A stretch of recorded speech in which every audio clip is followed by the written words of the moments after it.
The corporations have not yet won.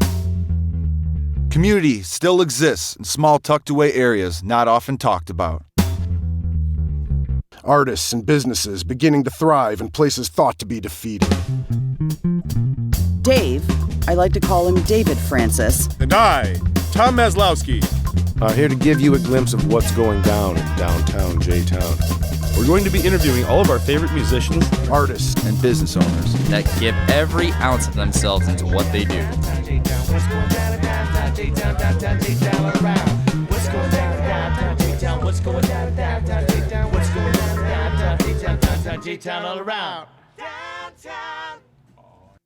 We are back at Third City Stound. Stound.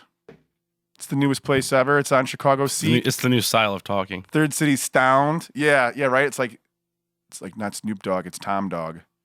I got some stounds for you today. All right, so we do have no sounds today. We are just going to be interviewing Sue Regis of Regis Glass Art, and she doesn't play any instruments, but she wants to talk to us quite a bit. How's it going, Sue? Good. How about you guys? Not Thanks bad. for having me. Yeah, finally we got you up here. I know we were been talking about it for a while. And Dave Francis is also here manning Hey guys, the soundboard. still here, still kicking it. That's right. What'd you do today, Dave?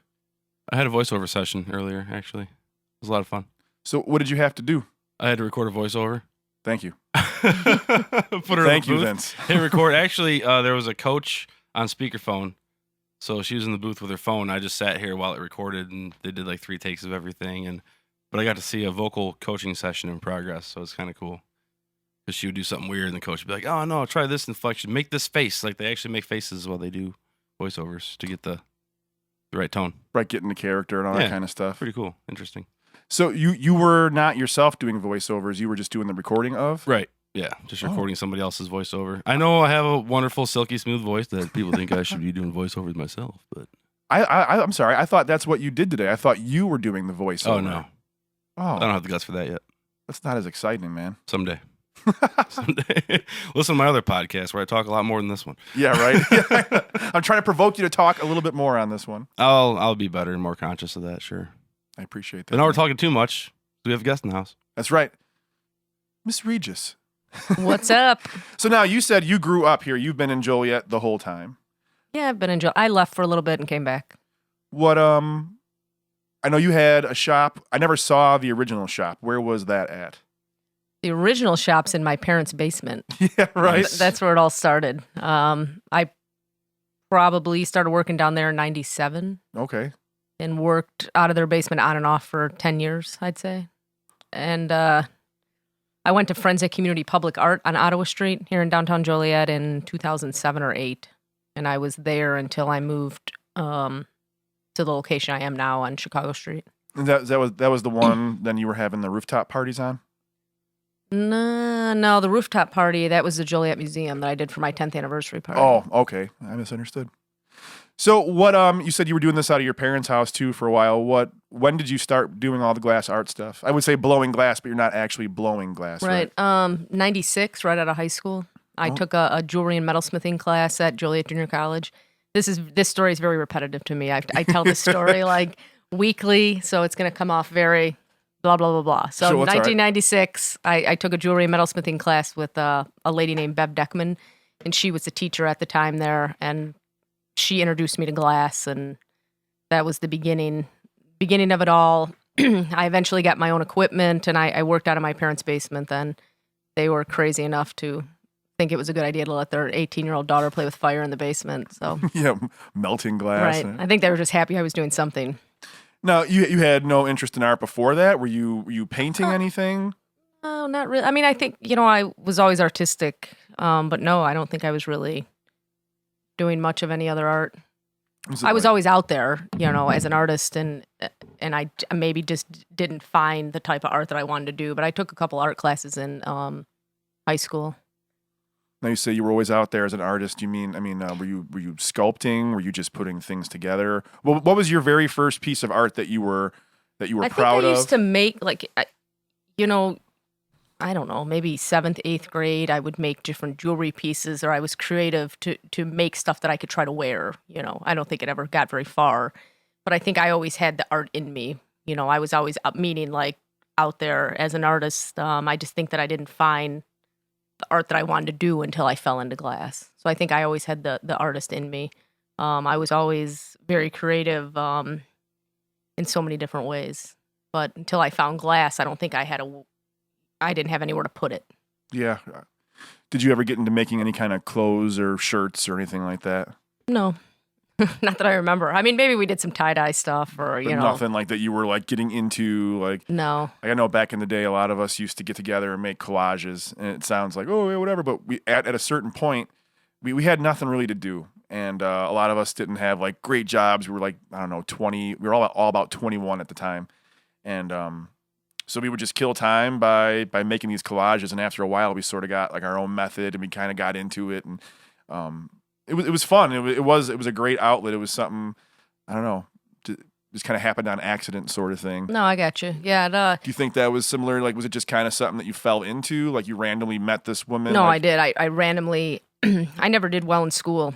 I'm not book smart at all. I always struggled. I'm dyslexic. I have a learning disability. So school. I did not know that. Yeah. So school was always such a struggle for me. So my parents were like, you have to go do something. Like you have to go take some classes at JUCO. We don't care what classes you're taking. Just go do something. So I didn't really have a choice. So I went to JUCO and I took this jewelry and metalsmithing class, which I thought was awesome. Even working with the metal, I thought was awesome. And then glass happened to be attached to that class that we could do, basic glass bead making and stuff in the back of the room on a torch. And I just was like immediately just fell in love. That's all I wanted to do was the glass work. I could care less about the metal. At this point, all I wanted to do was melt glass and play with fire. So it was just like instant, like, holy shit, this is what I want to do. Yeah. And then I started working with a glass blower in Chicago in like 97, 98, Sharon Gilbert at Talesman Glass. And I worked with her in the hot shop. So I worked with her on and off, and then I worked with a glass blower in the hot shop again down in Beckley, West Virginia. So I was down in West Virginia in like 2000, probably till 2001. Then I worked with another glass blower, probably 2003, and outside of Roanoke, Virginia, for a little bit. Kind of just like working in their shop sort of thing? Assisting them, and I would love to have a hot shop. It's so expensive. What is a hot shop then? It's with the big long, it's when you have the big molted furnace of hot glass and you gather with the big long pipes, but it's just the overhead, it's just so expensive. But so flame working was, financially is a lot easier, and you don't need people to assist you. I can kind of do everything on my own. So what kinds of things would you be interested in doing with a hot room then? Making glasses and plates and like larger pieces? Yeah, I probably would. I would probably really utilize it with teaching and with my memorial work to be able to do bigger stuff and different stuff, Now, do you advertise? Do you have like specific classes? Like do you have like level 1, 2, 3 kind of stuff? No, I'd really just to make your own pendants, ornaments, and wine stoppers. I mean, if people are really interested and they want individual classes, we can work something out. But usually it's just the workshops. That's really cool, though, because I always see, you're posting all the classes and stuff, and all different kinds of people go there, and they look like they all have a lot of fun. I don't know why. Like I'm the world's biggest klutz. I can't even talk right. So I always get nervous. Like, do I want to be playing with really hot fire and sharp glass? Like I play guitar and bass. I'll help you. Yeah, I think just you'll like do fine. It for me. I'll just pay you to do it for me. You know what? And I wanted to say something, and now I can't remember what it was. We were just talking about something that I was like gung ho to say something really important. Derailed. Oh, and hot rooms. No, it was before that. Classes. It's more affordable to do the art pieces with just the open flame. No, I think I'm still stuck on the road, Chicago Street. Being an artist too. How you were asking about in high school. Yeah. And I got into glass at 18. So by the time you were talking about being creative with your friends at 21 and doing whatever, so I got into glass at 18. And so yes, but right away it was like I got into glass and then got into stained glass. My friend Jeff and I, that he hangs around Chicago Street also, and him and I have been doing artwork together, since I was 18, 19 years old. Oh. So then it just struck this interest of like any, I took pottery classes then, like any different way doing mixed media art, anything. Now, does anything transfer over? Like you said, like learning pottery, and I know there's a lot of shaping going on with what you're doing with the glass work. Is there anything that transfers over, like any kind of just techniques or different ways of looking at things that, like when you learned how to do pottery, did that influence how you I shape only took a glass. couple classes in pottery, and all I really wanted to do was work on the wheel. I was just very interested in working on the wheel, Yeah, and that's sure. all I really wanted to do. The teacher didn't really like that too much, but I want to show you something else. Yeah, right. that it was. I think I took that class at JJC too. I took a weaving class too. Forgot about all the art classes are coming back to me, but this was all after I already got into glass and kind of expanded into more art classes. But I always found that they were all so fucking boring. Yeah, right. Like, Compared to, like- especially with a torch in front Yes, of you. Like, because there's the intensity of glass that I think it just blew me away, especially working in the hot shop. yeah. When I was thrown into working in the hot shop, I mean, it's so intense and so hot, and I was just like, oh my god, this is absolutely amazing. Along with like you're playing with fire and it's hot, but just the intensity of it all. And Yeah. I mean, there's a And bit it of requires a pretty high level of focus too, since it's such a volatile atmosphere. And it's Yeah. like you can't. yeah, I I guess don't know, so. I don't know. It mistakes just would be it's minimized. yeah. I don't See, know. I have a hard time focusing when it's hot. Like now I know why you're like, I don't give a shit if it's hot or No, not. I don't even think I could. Yeah. This is like this temperature in here is like I could have a hot flame in front of me and be working, and it would just be like normal. Yeah, right. It would just be like, I would light a cigarette off that hot flame and go in the other room. As well. yeah, no, this is just like this temperature. Yeah, it's stuffy in here. It's warm, but you add a torch in front of you, and it's even hotter. much warmer. Yeah. But it's the intensity of that. I think that's what grabbed me to it. Right. You're definitely is an the intense intensity person. of just like sweat dripping off of you and trying to get something done and getting it in the kiln after you've been working on it for an hour and a half, Yeah. of just nonstop working on it and getting that piece into the kiln when you're done and just the intensity of it all. And I really think that transfers over into a lot of your work. I've always enjoyed the things that you did, and you're always out at all the events and everything. And I think it's great because I think what you do is genuine and it's worth it. You can like say all that sweat and work you're putting into it is obvious, and all the work that you put out.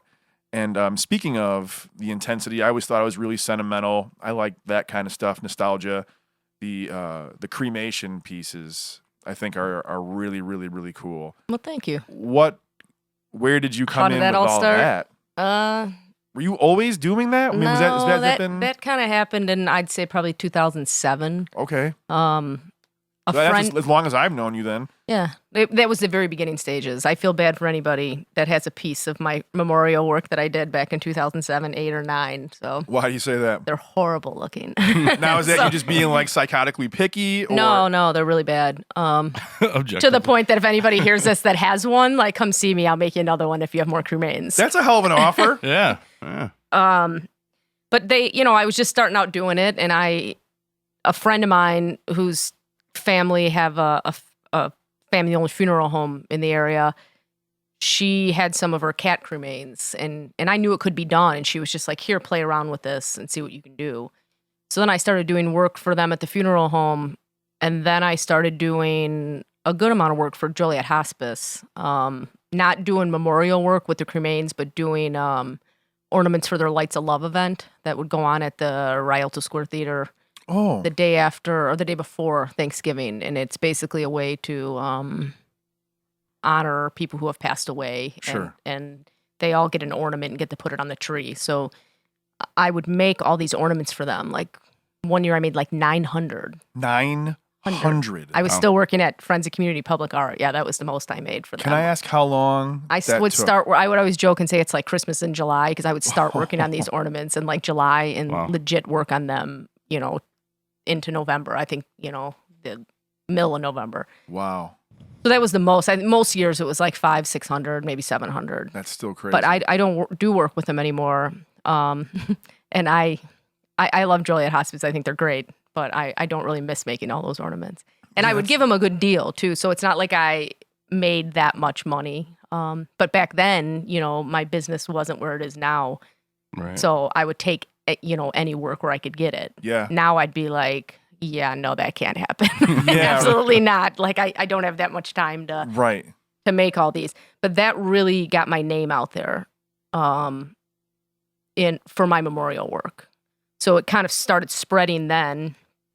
And it just kind of went from there, and then I started doing more memorial pieces, and then it just kind of spread like lightning bolts, Somebody was like, oh, I hear there's somebody doing this, and then it just kind of went. People saw people's work, and I don't really pay for any advertisement. That's like the best part. That it's, with Facebook Word of now. mouth, yeah. It's word of mouth for stuff like that. And lately I started sponsoring Facebook posts, and that has really helped. Yeah, it does. It does. That's where everyone goes But to I look for things. just started doing it probably 6 months ago. Yeah. To pay Facebook money to, Right. get, my pictures or whatever out more, in the news feed. Yeah, to strangers. Right. Yeah, it just pops up. I do it in the Joliet area or like Chicagoland area because I try to keep my stuff local. Yeah. But I mean, it extends past just your immediate friend base too, instead of telling the same people that know you exist already. Right. At least to some new people. But yeah, I love doing memorial work. I never thought my business was going to go in this direction at all, but it did, and I love it. I wouldn't change it. Do you have any other like new ideas that you're working on? Like, I don't know if you don't want to give away some of your stuff, but Oh, it's cool. do you have anything that you've been like this? Like, No, new direction, I've kind of been in a. It used to bother me. I've kind of been in a lull as an artist lately. Like, and I think I'm more of a craftsman than an artist. I make a lot of the same pieces over and over and over, and people come to me and they tell me what they want, and I make it. People come to me for the make your own pendants, and all that, and I know what I'm going to be making. I help them make the hooks on it. It's very repetitive, and that's just the way it is right now. So my creativity, I think, is kind of down to where it was years ago. And I think it'll eventually come back. But as of right now, I don't really know. I'm perfectly content doing the memorial work and teaching. And every now and again, yesterday I think I just posted it on Facebook. I made a pretty cool, pendant that just something that I wanted to make for fun. I actually made a couple of them. Yeah, I don't do much of that anymore, and I probably need to do more. I've been trying to push myself to try to be more creative. Yeah. But lately I've been really into going fishing more and slowly painting the house and doing stuff at home. And for a long time I didn't have time to do that because basically if I wasn't sleeping or eating or working at my other job, because I've always kind of had another job. Sure. I was either thinking about glass work or doing glass work or running a business. And I Trying to make really some connections. Yes, I've really hustled to get the business to where it is. And now I think I'm just taking a breather for a while. Trust me, I'm still working, but Yeah, no, I know. I see you in there every day because I try to come down for lunch somewhere at least a few times. But no, a I week. don't work nearly as much as I used to. So creativity-wise, I do think I'm not as creative as I used to be, but I think that's just where I'm at right now. Yeah, but you can't really push being creative. No. Right. You cannot manufacture inspirato, as Tenacious D says. No. And that's why I think it's sometimes good, that's why I thought it was kind of interesting saying that you were doing all these other different things too at one point. Because I try to, as a teacher, push my students to, hey, if you have this urge to tap on things, why don't you try playing some drums? You might love playing drums. Or I had one student who'd be really cheesy and ham it up, and he would slide across the floor. I'm like, man, you are a singer, kid. He's like, I would love to sing. And, and it was just little things like that. And I think sometimes that could jumpstart your creativity too. Yeah, or taking some time off to recharge or just get a different perspective can lead to a lot of creativity jumps sometimes. Enjoy regular life. Like you say, go fishing. And yeah, just doing other stuff because I didn't do that for a long time. My family, my parents have a small place in Michigan, and I can remember they got this place, and I don't think I was there at all for the first, I don't know, probably a couple of years that they even had it because I did art shows every single weekend. You have to, right? And then during the week, I was building my inventory, to go to these art shows. So all summer long, that's all I did, And where are you at? Because I know you're always at the farmers market. You're always at all the Downtown Joliet events. If there's one down there, your booth is out there. Right. Is there anything outside of Joliet that you're doing this year? I usually do the Bluegrass Fest. I think it's a great fest in Frankfurt, but this year I can't make it. I got too much stuff going on. We're going on vacation and it's life stuff, right? Yeah, things you can afford to go on vacation. Yeah, right? With a big family vacation. We're going to be, a bunch of us are going to Florida and staying in a house, so I have to take off a week for that. And for anybody, I think most people do know that I work at a pizza place still. I work at Linda's Pizza. Linda's Pizza. Yeah. Shout out to Linda's Pizza. Well done. Garlic crust, please. So, yeah. I teach you about the well done? Oh, there? yes. I said, get it well done. Yep, it's the best. Yeah. I agree. So it kind of fell at a time where there's people on vacation there now. Yeah. And with my time off I needed during this week, You know what I mean? For the farmer's market, and there was something else I had to request off for people in the studio or whatever, and then to turn around and have to request off like Friday, Saturday, Sunday. It was just way too much. It's like madness. It was, it's just, that's basically what happened. It was just too much. But I really love the show, and I plan on being back next year. Sure. Yeah, I'll be at the Frankfurt Bluegrass Fest all weekend, working the Down Home Guitars tent, trying to pitch some lessons to people, But so now chimes. That's the magic chime. Magic chime signaling the end of the interview portion of the interview. Well, we can still stretch it a little bit, being that you don't have any songs on either side. I do want to know how you met. Well, two quick questions would be, how did you run into Don Lindstrom, who is a really interesting character? I did get to go to his house and see all the bonsai trees and all. Yeah. Holy crap, he's an interesting dude. African drumming and all this crazy stuff. Yeah. And how did you eventually get to Chicago Street? I mean, I know you had a building downtown and stuff, but so whatever one you want to order for, or whatever order you'd like to go in. Let's talk about the great Don Lindstrom. Let's do it. Don was actually the first that I know of.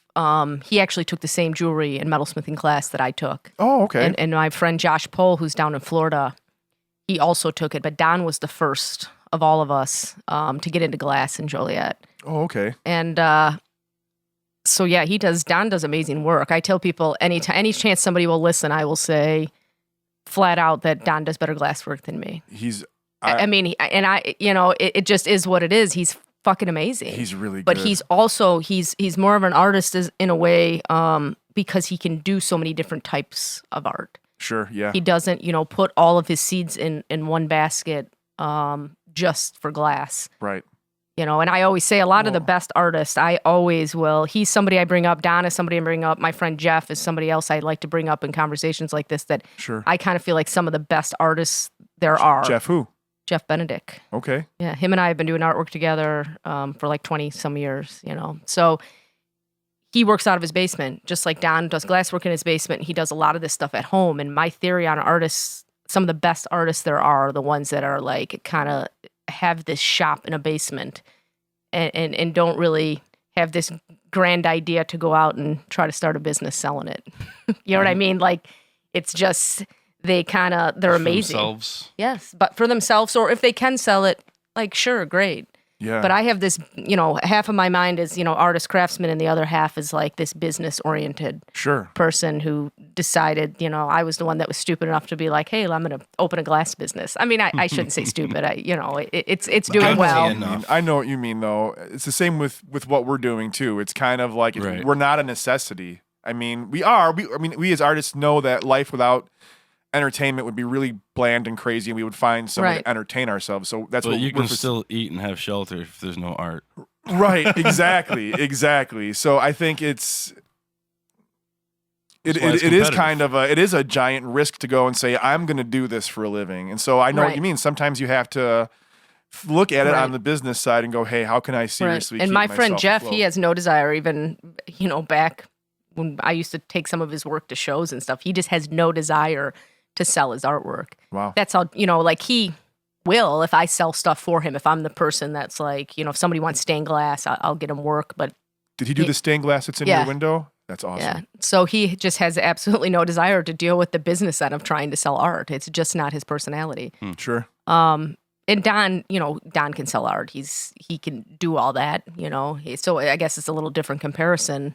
Well, it's good that, someone like you is around that can help get their art to other people. You know what I mean? Instead of them just being like, no, I don't want to do it. And just this amazing stuff just ends up sitting in their basement. I think it's cool that you're a person that's always pushing for that. You always have parties with multifaceted things. You always try to include all the musicians around here, like myself, in that category. Eric Orn, that was a great show. He's got great stuff. And then you're there and Don's there doing things. That's what it's all about, everyone kind of sticking together and no one's trying to, I'm better than you. Look at me. Don't look at them. Everyone's like, hey, look at all of this stuff. And I think that's really great. We all try to stay together and, support each other. And that's how we survive. That's what you do. So anyway, back to, Don is great and I love his work. But him and I have known each other for a long time. And I actually hooked him up with his wife too. I've known his wife since she was like 5. That's insane. Yeah. And then, okay, then so how do you know Mike Trisna? How did you find Chicago Street? Is there any crazy story to that, or were you just hungry? I've been coming to Chicago Street since it was Chicago Street Bar and Grill. Sure. In the 90s, mid 90s probably. And they would have, my friend Katie used to waitress for, what was the lady's name, the original owner? I can't think. Mary. Yes. Okay. So she worked for Mary. And there was like one day out of the week, they always had like cream of chicken soup. Ooh, yeah. Like a Tuesday or something that we would come down here at lunch and get the cream of chicken soup. And that was probably in the 90s. And then, I think I would come in every now and again. And then my friend Amanda lived with this girl named Karen, who's actually from the people that moved out east with John Condren. Okay. So I started coming down here to see John when he played with the Poets and Slaves band Sure. with Martin. And I can remember, I wasn't 21 yet. So I don't know if the restaurant was still open, but I never got carded. I didn't drink. We just came in here to watch Sure. the band play. Folks, that's episode 6, John Condren, for the backstory on what Sue is referring to right now. So, and then it jumped to probably 2000. I don't know. When did Mike and John buy it from Mary? See, I should know that. 01, 02? I think it was 12 years ago was the number. I think I want to say 12, 05? something like that. So I couldn't tell you. I grew up with Jill, John's wife. We all went to grade school together. Sure. And I went to go see my cousin. They were camping. This was probably at least 10 years ago, if not more, maybe 2007, 6 or 7. They were camping, and Jill and John, this is before anybody had kids or anything. Sure. This is Jill and John were camping with them at their campsite. And I've met John before this time, but we ended up talking a lot, and this is when he was running or owning Chicago Street with Triz. Sure. So we talked about getting me in to do a show there. Okay. So, and that's when I first met Triz, because John was like, come in, we'll talk to us, we'll get you in to do a show. And I did a show there. I know it was like wintertime. Like with the torch and everything? Yeah. No kidding. I did demos on the stage. Wow. And there was John was playing music. Wow. So that was probably 2007. That was before I knew, like, I had just started coming. I was going to record. This story's been on like a bunch of the podcasts, but yeah, that's awesome. That's awesome. And it's great that it's now not only continued, but it's actually improved and progressed. No, definitely. Now Chicago yeah. Street has all this music. You have your own shop, which is an awesome sign, by the way. Who did that sign for you? Marsha Liga. Really? That she was at the Forensic Community Public Art. Okay, that's a killer sign. Yeah, she does awesome metal work. Yeah, that looks great. Well, I think we're going to wrap it up. Dave, do you have any final words? Said I would talk more and I didn't. That's You did because such a I good took over job. and talked the whole time. No, it's good. Yeah, you're the guest, and Tom does such a good job asking questions. Like there's no question that I had that he doesn't approach. You got to bail me out of some of my moments, though, man. Yeah, sometimes. And that's kind of like the fun part for you, is just to kind of watch me flounder a little Sometimes it is. Sometimes I'm just lost in the conversation. I'm just like, oh, this is a good chat. I didn't know all this. Cool. bit. Yeah, it's always fun up here. I'm kind of a new guy around here. Like I was around way back in the day, but I had like a 10-year hiatus, and I'm kind of recent. So I'm learning as much as a lot of our audience is. Yeah, it's nice to sit and listen to some stories. It is. I dig it. Mm-hmm. And that's why I dig this place. That's why I dig Chicago Street Pub and Mike and Kathy Trisna for always bringing all these people together and being crazy and cool enough to be able to relate to all different kinds of people and make a great environment for everyone to come and just hang out and enjoy themselves for a while. Thanks to Bill Aldrich for also facilitating this madness and letting us come up here week after week and record this show. Mm-hmm. Thank you, Dave.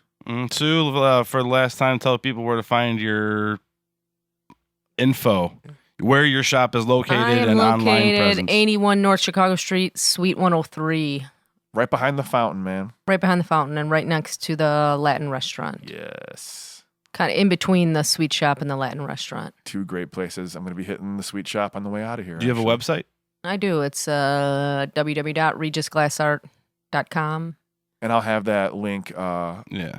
You could find me on Facebook under Sue Regis Glass Art. Yeah, That's probably the best way to keep up with my work, is either Facebook or Instagram. sure. And at the end, or in the description of each of the episodes, I have the links to Chicago Street Pub, Third City Sound, and whatever artist or guest we have on the show at the time. So if you didn't catch what we said or you want to click on the link really easy, just go to the description and click away to find out what's going down in downtown J-Town.